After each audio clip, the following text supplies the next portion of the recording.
जय श्री राम, जय बागेश्वर धाम, जय गुरु कृपा। आज हम वाल्मीकि रामायण के अयोध्या कांड के 7वें सर्ग को हिंदी में पढ़ेंगे। जय राम रमारमणं समनं भवताप भयाकुल पाहि जनम अवधेश सुरेश रमेश विभु शरणागत मागत पाहि प्रभो। जय राम रमारमणं समनम। जय श्री राम। 7वां सर्ग हिंदी में। रानी केकई के पास एक दासी थी जो उसके मायके से आई हुई थी। वह सदा केकई के ही साथ रहा करती थी। उसका जन्म कहाँ हुआ था, उसके देश और माता पिता कौन थे, इसका पता किसी को नहीं था। अभिषेक से एक दिन पहले वह स्वेच्छा से ही केकई के चंद्रमा के समान कांतिमान महल की छत पर जा चढ़ी। उस दासी का नाम था मंथरा। उसने उस महल की छत से देखा, अयोध्या की सड़कों पर छिड़काव किया गया है और सारी पुरी में यत्र तत्र खिले हुए कमल और उत्पल बिखेरे गए हैं। सब और बहुमूल्य पताकाएं फहरा रही हैं। ध्वजाओं से इस पुरी की अपूर्व शोभा हो रही है।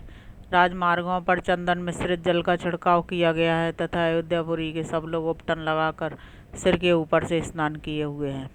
श्री राम के दिए हुए माल और मोदक हाथ में लिए श्रेष्ठ ब्राह्मण हर्षनाद कर रहे हैं। देव मंदिरों के दरवाजे चूने और चंदन आदि से लीपकर सफ़ेद एवं सुंदर बनाए गए हैं।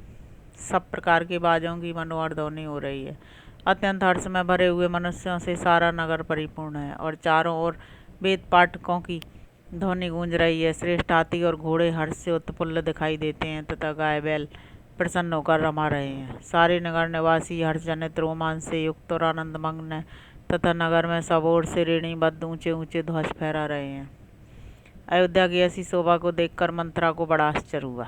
उसने पास के ही कोठे पर राम की धाय को खड़ी देखा। उसके नेत्र प्रसन्नता से खिले हुए थे और शरीर पर पीले रंग की रेशमी साड़ी शोभा पा रही थी। उसे देखकर मंथरा ने उनसे पूछा, धाय, आज श्री रामचंद्र जी की माता अपने किसी अभीष्ट मनोरथ के साधन में तत्पर हो अत्यंत हर्ष में भरकर लोगों को धन क्यों बांट रही हैं? आज यहाँ के सभी मनुष्यों को इतनी अधिक प्रसन्नता क्यों है, इसका कारण मुझे बताओ। आज महाराज दशरथ अत्यंत प्रसन्न होकर कौन सा कर्म कराएंगे? श्री राम की धाय तो हर्ष से फूली नहीं समाती थी। उसने कुब्जा के पूछने पर बड़े आनंद के साथ उसे बताया, कुब्जे, रघुनाथ जी को बहुत बड़ी संपत्ति प्राप्त होने वाली है। कल महाराज दशरथ पुण्य नक्षत्र के योग में क्रोध को जीतने वाले पाप रहित रघुकुल नंदन श्री राम को युवराज के पद पर अभिषिक्त करेंगे। धाय का यह वचन सुनकर कुब्जा मनी मन कुड़ गई और उसे उस कैलाश शिखर की भांति उज्ज्वल एवं गगनचुंबी प्रसाद से तुरंत ही नीचे उतर गई। मंथरा को इसमें केकई का अनिष्ट दिखाई देता था। वह क्रोध से जल रही थी। उसने महल में लेटी हुई केकई के पास जाकर इस प्रकार कहा, मूर्खे, उठ, क्या सो रही है? तुझ पर बड़ा भारी भय आ रहा है। अरे, तेरे ऊपर विपत्ति का पहाड़ टूट पड़ा है, फिर भी तुझे अपनी इस दुर्वस्था का बोध नहीं होता। तेरे प्रियतम तेरे सामने ऐसा आकार बनाए आते हैं मानो सारा सौभाग्य तुझे ही अर्पित कर देते हों, परंतु पीठ पीछे वे तेरा अनिष्ट करते हैं। तूने अपने में अनुरक्त जानकर सौभाग्य की ढींग हाँका करती है, परंतु जैसे ग्रीष्म ऋतु में नदी का प्रवाह सूखता चला जाता है, उसी प्रकार तेरा वह सौभाग्य अब अस्थिर हो गया है, तेरे हाथ से चला जाना चाहता है। इष्ट में भी अनिष्ट का दर्शन कराने वाली रोषभरी कुब्जा के इस प्रकार कठोर वचन कहने पर केकई के मन में बड़ा दुख हुआ। उस समय केकई राजकुमारी ने कुब्जा से पूछा, मंत्रे, कोई अमंगल की बात तो नहीं हो गई, क्योंकि तेरे मुख पर विषाद छा रहा है और तू मुझे बहुत दुखी दिखाई देती है। मंत्रा बातचीत करने में बड़ी कुशल थी। वह केकई के मीठे वचन सुनकर और भी खिन्न हो गई। उसके प्रति अपनी हितैषीता प्रकट करती हुई कुपित हो उठी और केकई के मन में श्री राम के प्रति भेदभाव और विषाद उत्पन्न करती हुई इस प्रकार बोली, देवी, तुम्हारे सौभाग्य के महान विनाश का कार्य आरंभ हो गया है, जिसका कोई प्रतिकार नहीं है। कल महाराज दशरथ श्री राम को युवराज के पद पर अभिषिक्त कर देंगे। यह समाचार पाकर मैं दुख और शोक से व्याकुल हो अगाध भय के समुद्र में डूब गई हूँ। चिंता की आग से मानो जली जा रही हूँ और तुम्हारे हित की बात बताने के लिए यहाँ आई हूँ। केकई नंदिनी, यदि तुम पर कोई दुख आया तो उससे मुझे भी बड़े भारी दुख में पड़ना होगा। तुम्हारी उन्नति में ही मेरी भी उन्नति है, इसमें संशय नहीं है। देवी, तुम राजाओं के कुल में उत्पन्न हुई हो और एक महाराज की महारानी हो, फिर भी राजधर्मों की उग्रता को कैसे नहीं समझ रही हो। तुम्हारे स्वामी धर्म की बातें तो बहुत करते हैं, परंतु हैं बड़े सठ। मुंह से चिकनी चुपड़ी बातें करते हैं, परंतु हृदय के बड़े क्रूर हैं। तुम समझती हो कि वे सारी बातें शुद्ध भाव से ही कहते हैं, इसीलिए आज उनके द्वारा तुम बेतरह ठगी गई।